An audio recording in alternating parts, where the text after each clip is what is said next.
প্রধান অতিথির বক্তব্য পেশ করে তারা মাওলানা মহিউদ্দিন আহমদ। সম্মানিত উপস্থিতি, আমাদের মাঝে ইতিমধ্যে উপস্থিত হয়েছেন আজকের এই মাহফিলের সম্মানিত প্রধান মেহমান নারায়ণগঞ্জ ৪ সংসদীয় আসনের মাননীয় সংসদ সদস্য জনাব অ্যাডভোকেট আব্দুল্লাহ আল আমিন।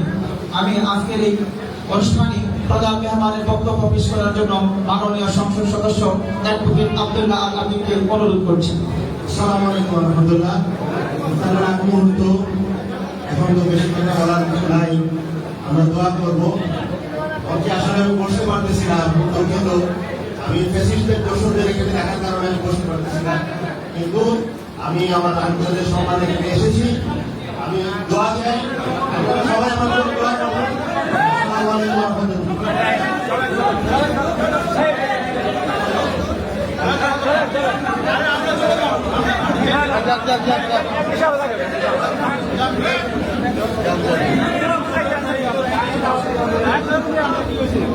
সম্মানিত সুধী, আপনারা বসুন প্লিজ।